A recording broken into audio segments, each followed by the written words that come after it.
Welcome to Bleed Purple, a 10-part podcast about the 125-year history of Tarleton State University.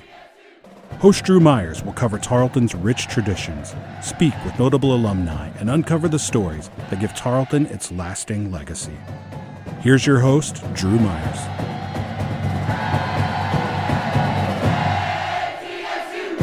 Howdy. Welcome to this episode of Bleed Purple, the podcast that's telling the story of Tarleton State University through the stories of the people who bleed purple. I'm your host, Drew Myers. It's my honor and privilege to sit down with Donna Strohmeyer. She is the Executive Director of Scheduling and Event Services, and Dr. Credence Baker, Vice President of University Strategy and Chief of Staff. You guys have the longest titles at Tarleton State University. Thanks for doing this, ladies. I appreciate it. Yeah, good to be here. Yeah. Okay, I'm going to start here. Credence Baker, what do you have in front of you? I see a name tag and a student ID. Are those yours from when you went to school here? Yes, this is my name badge from Tarleton State University in 1999, complete with a full Social Security number.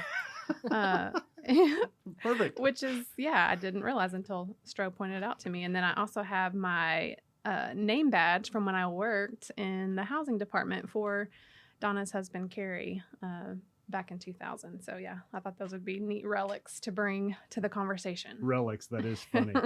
I'm excited to visit with you guys because, Dr. Baker, I know without a doubt you bleed purple. Donna, I don't know you that well, but I've heard through the grapevine you bleed purple. Totally bleeds purple, yes. So I'm excited to tap into that, and that's where I want to start. We're going to talk about the 125 committee, and we're going to talk about this podcast and how that was part of the vision and the mission of what you guys are trying to accomplish with the 125 committee.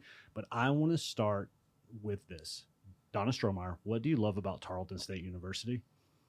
Well, I don't know that this podcast will be long enough to cover all the things I love about Tarleton, but I think not just for myself, but for so many students that have come through here, it's just been a game changer. I mean, you have a trajectory in life, and then you think, this is what I'm going to be, and this is what I'm going to do with my life. And then you come to Tarleton, and there's so many other opportunities that present themselves. And then, so your path is not so straight. Your path is kind of meandering, and you find things out about yourself, and you find things out about the world that you didn't know, and then you don't exactly end up where you thought you would be, but the place you end up is so much better. Oh, I like that. Now, you grew up in Cleburne.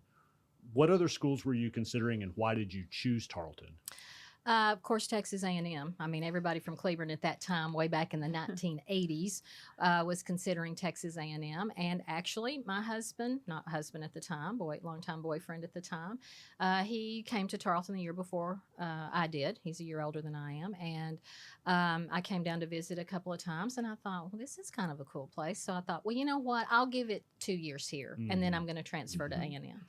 And I think a lot of students feel that way, or did at the time, felt like, we'll go ahead and give Tarleton a try, but then we're going to go somewhere else. And, within the first week, I'm never leaving. You're never leaving. I mean, it is your place. It becomes your place, and it became my place very quickly. And so that's how 35 years later, here I still am. I love it.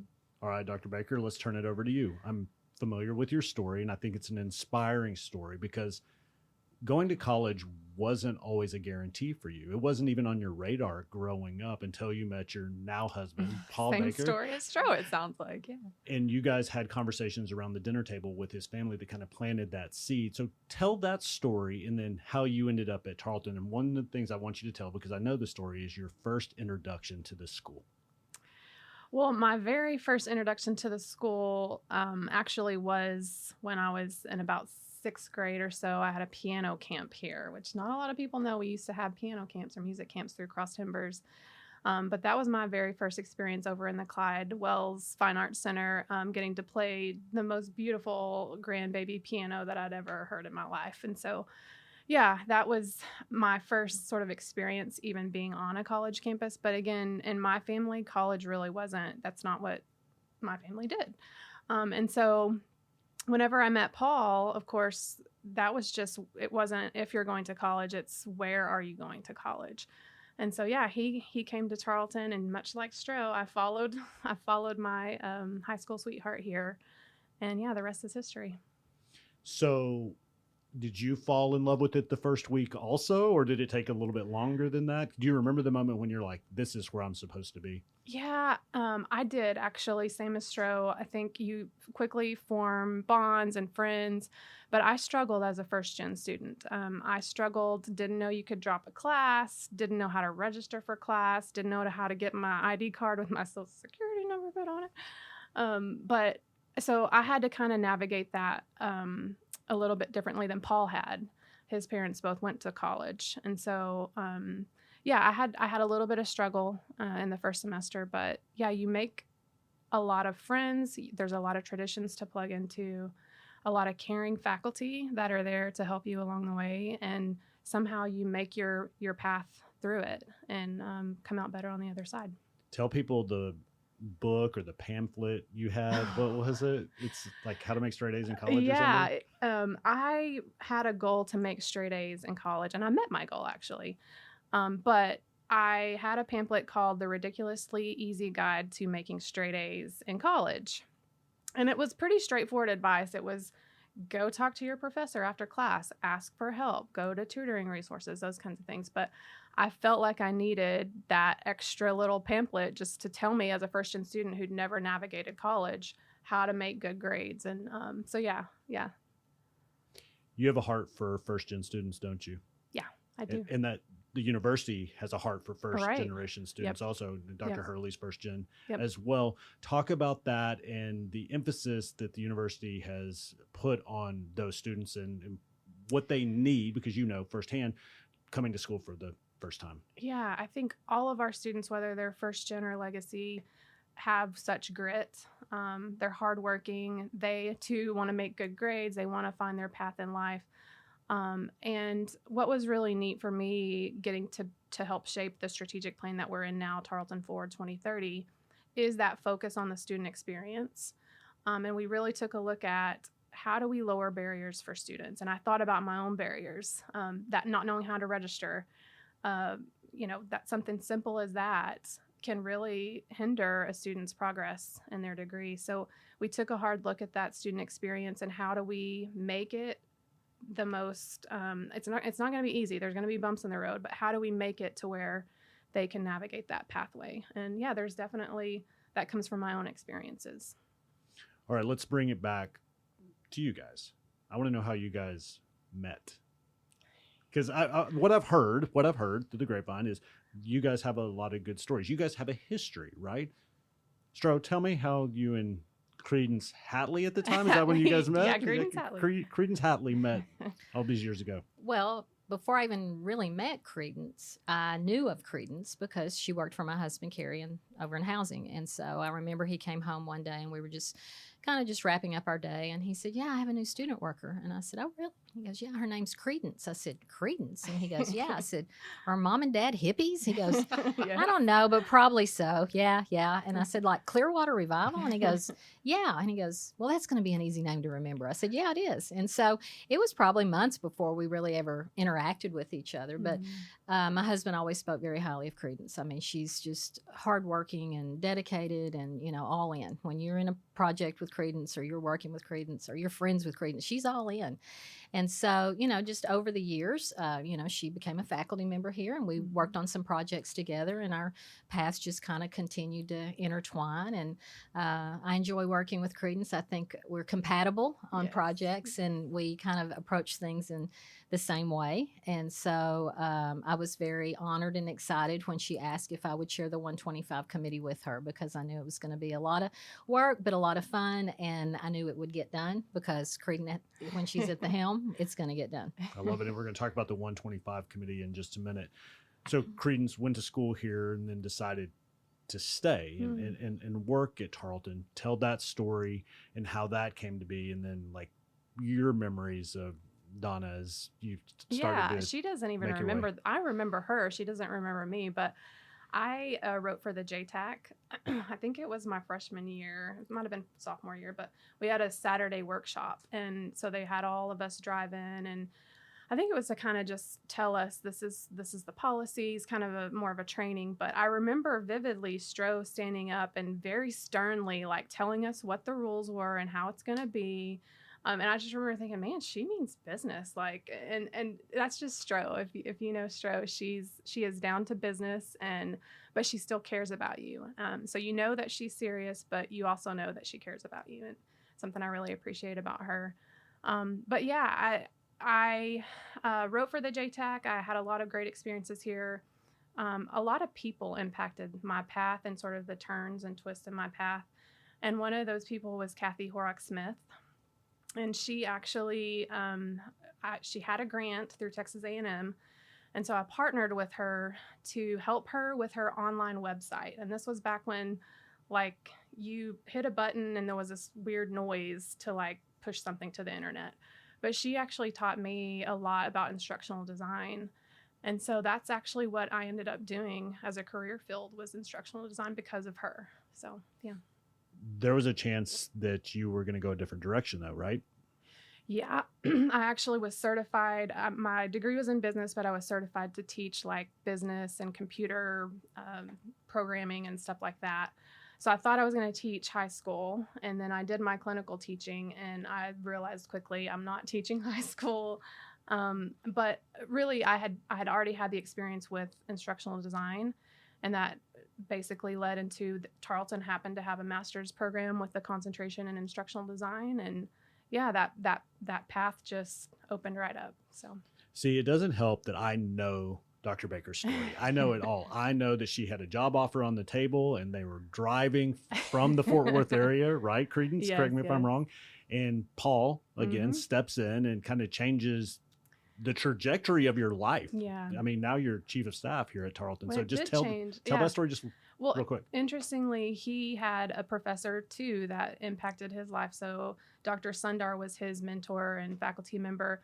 And Dr. Sundar had told him, y'all need to she needs to stay and get her master's. And so it was really just sort of his mentor telling him that I should stay, we should stay in the area and get my master's. And then the program opened up, and then just as God would have it, so did assistantship over in the Center for Instructional Technology and Distributed Education. And so there was the perfect opportunity for me to practice what I was learning. So yeah, I don't take that for granted. That was definitely the path that God had for me.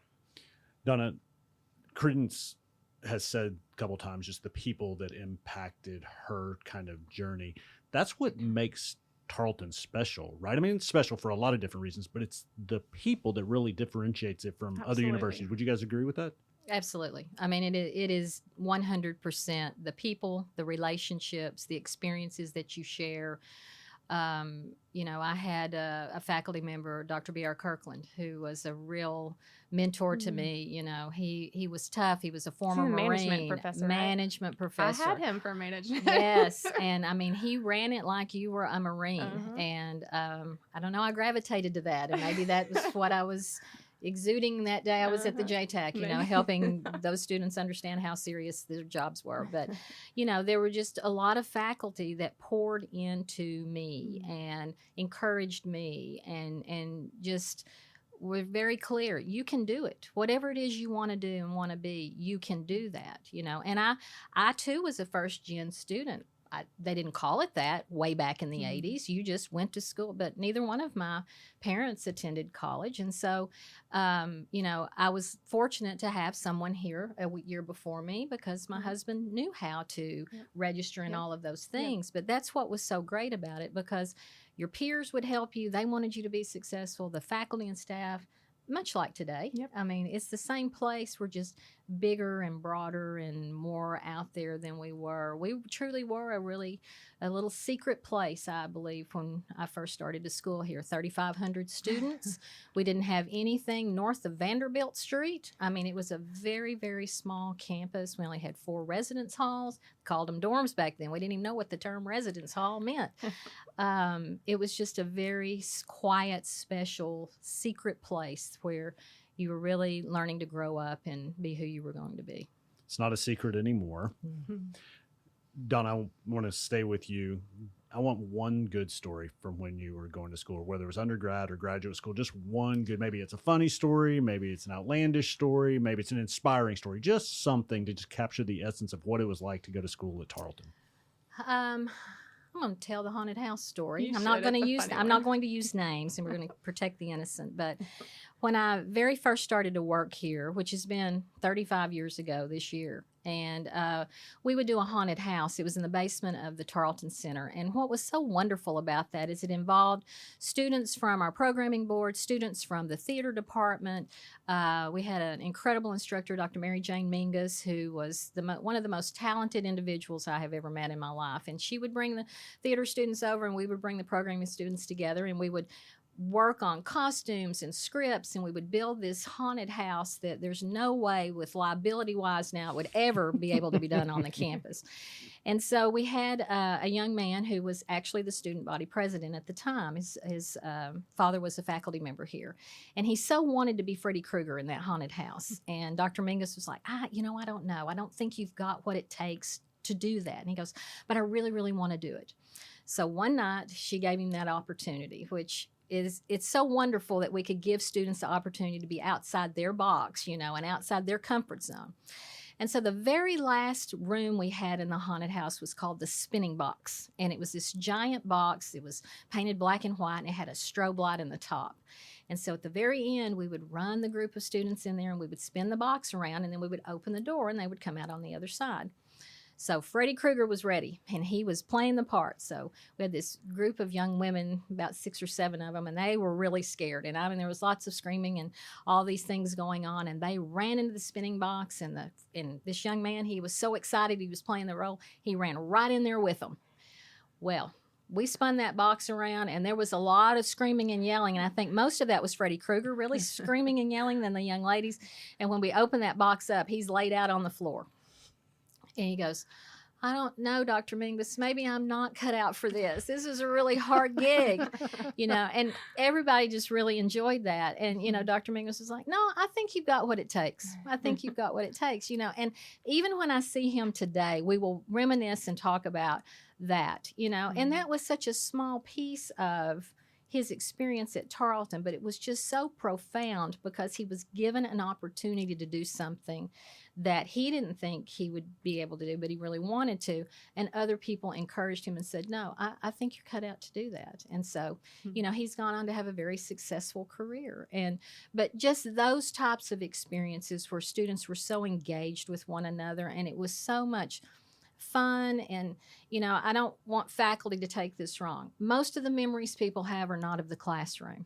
They are the things that go on outside the classroom, the experiences you have, the people you have them with, the skill sets that you build, and the memories that you make all these many years later. That's really what you hold on to. I love that story. And at this point of the podcast, I'd like to say this. Donna has never listened to a podcast, and obviously she's never been on a podcast, but that was very well said. Awesome, a poignant story. You tied it back in. You're a pro, girl. Let's talk about the 125 committee. I know that's near and dear to both of your hearts. Talk about that, the mission, the vision of the 125, and how it's gone. We're coming towards the end of that, and this podcast is kind of tying a nice red ribbon around it all. Dr. Baker, just talk about the 125 committee and working with Stro through all this. Yeah, well, it's been such a special experience, I would say, a nostalgic experience. The people that were selected for the committee were picked for a purpose. They either were part of our 100th anniversary, which I have a little memento here from 1999 when I was a freshman. I remember this celebration. Stro was part of this planning committee, so this is not her first rodeo. But everyone that was on this committee has a tie to Tarleton. They love Tarleton. They planned just some really incredible things throughout the year to commemorate our 125th. And that was the thing. Stro and I, when we had our first meeting with them, just talked about how we have to honor our rich traditions. We have to pay tribute to everyone who came before us. Like, we can't let them down. So, no pressure, but we wanted to get it right. And it's been really neat to be part of it. Yeah, and it's so interesting to look back, when we did our 100 year and how there were some similarities in some of the things that we did, but just the growth that has taken place, from the 100 to the 125. It's just incredible how different Tarleton's image is now. We are still that small, special little place, but so many more people know about us now. And so just the level at which we've touched other people at 125 that we couldn't or didn't at 100 has been pretty incredible. What was the number one, without a doubt, if nothing else is accomplished through the 125 committee, what was the thing that you guys really wanted to put an emphasis on? Was there one thing? I mean, I know there was a lot of things, but the one thing we cannot miss on this. I think, and I'll let you speak for yourself. I think for me, if you experienced any of our events or listened to this podcast or heard a story, if you had a feeling of nostalgia, then we did our job. Everything that we did was to honor those that came before us and to get folks excited about what's coming for the future. And so if we did that, then I think we accomplished our goal. And we had to have fun too, right? If we didn't have fun as a committee, it wouldn't have been any fun, but we accomplished that for sure. Yeah, I agree with Credence. If you can make someone think about why Tarleton was special to them through something that we're doing, and we really did focus on that. It was to celebrate who we are and who Tarleton is, and when you do that, you think about all those haunted houses and concerts and all the things and your friends that you still have and gather with today. That's really what we wanted to accomplish. Celebrate that past and then get ready for the next 125. And obviously I'm biased because I host this podcast, but this podcast is a testament to that, right? Yeah. Really tapping into that nostalgia, but also we're looking ahead. Yep. Credence, why was it important to do the Bleed Purple podcast? I think to capture some of the stories that you've heard today, that you've heard on prior podcasts, I think capturing that nostalgia so that it lives on, I think is why we wanted to do the podcast. Donna, what about you? For somebody that had never listened to a podcast, why did you get behind this? Now I will, now that I know what they're all about. For me, it's the history. I am so proud of Tarleton's history, and there have been so many incredible people who make up our history, and to know their stories, to know the LV Risinger story of the bonfire, to know some of Doc Blanchard's stories when he was a faculty member here, it's all of those experiences and stories that make us who we are today. And I'm just excited to know that there's a place now that there's these podcasts that you can capture some of those stories in that person's words, in that person's voice, that 50 years from now, 100 years from now, students can go back and listen and say, oh, that's what it was like then. There was nothing north of Vanderbilt Street. Students here today don't even know what Vanderbilt Street is because now it's Rudder Way, but just a place where we can capture that history and have it in that person's words is incredible. I'll share this with you guys real quick to insert myself in the narrative. I do community podcasts in different communities across the region. And I was sitting down with somebody in Bonham, Texas. We were at the Sam Rayburn house. And she kept saying, we're interviewed just like this. And she kept saying oral history, oral history, oral history. And I said, that's exactly what we're doing with these podcasts. We're capturing the oral history of, in this case, Tarleton State University. And that's what I love about it. I think it's fantastic. And I'm a huge fan of story. I love stories, from the haunted house story to the Paul Baker dining room table story. All of those stories I just really love. So the last question that I have for each of you is, what does Bleed Purple mean to you? Dr. Baker, we'll start with you. So for me, since Tarleton changed my life so much, and I get to pay that forward to students, I think Bleeding Purple means I can honor traditions that I remember when I was a student, but I can also embrace some of these, the new students that bring in these new traditions. I don't know if you've heard the color song, that's new. That actually is only a few years old, and it warms my heart just because it's not changing the tradition so much that it's different, but it's them making their own spin on it. So to see our students succeed is what Bleeding Purple means to me. What's your favorite tradition from way back when? Oh, purple pancakes, hands down. Yeah. She didn't even stutter. She didn't. She knew. Yeah, She didn't. that's a thing. That goes way, way back. Yeah, I would say bleed purple to me means it's similar to what Credence has said, that there's this thread that runs through Tarleton. So whether you were here in the 60s or 70s or 80s or today, we all share some of that thread, be that bonfire, be that purple pancakes, which used to be midnight breakfast, for the older crowd. We They're must have talking. changed that. That's right. We've changed the name of that. But that thread is what binds all of us together. But yet, when we're on that thread, we are creating what Tarleton is today, the new traditions or what is important to students now. But even someone, that was here all these many years ago, I still have in common with students today. We did the drum beating and homecoming. We ate the pancakes. We did those things. It looked different. It might have felt a little different, but it's all still the same. So that thread of bleed purple runs pretty deep. We kicked off this podcast by asking Donna what she loved about this university. And I want to close it down by asking you the same question, Credence Baker, because I know your heart for this school. I told, I don't even remember, whoever would listen out of the gate, I said, the people that I know bleed purple more than anybody, Dwayne Burns, and he was one of our first guests, and Credence Baker. I don't know Dwayne Burns that many people. A lot of serious purple. And Donna, you're now in that category. Congratulations. Thank you. But I want to close down this episode by Dr. Baker giving you the opportunity just to really emphasize what you love about this school that you said, your words, changed your life. It's hands down the people. It is the people, and it is their purpose to change others' lives. And yeah, I want to do the same for others. I love it. Ladies, thank you so much for doing this. Again, sitting down with Donna Strohmeyer. She is the Executive Director of Scheduling and Event Services, and Dr. Credence Baker, Vice President of University Strategy and Chief of Staff on Bleed Purple, the podcast telling the story of Tarleton State University through the stories of the people who bleed purple. I'm your host, Drew Myers. Thank you so much for listening.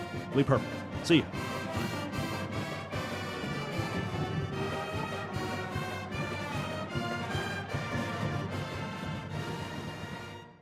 Are you ready to take control of your financial future? Doug McLemore is the founder of McLemore Financial Group and a proud Tarleton graduate and supporter. The company specializes in providing personalized financial planning and investment strategies tailored just for you.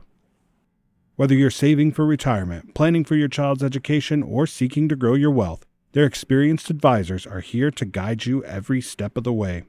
You can find them at 1529 West Lingleville Road in Stephenville, or on the web at McLemoreGroup.com, or give them a call at 254-968-1020 to schedule your free consultation.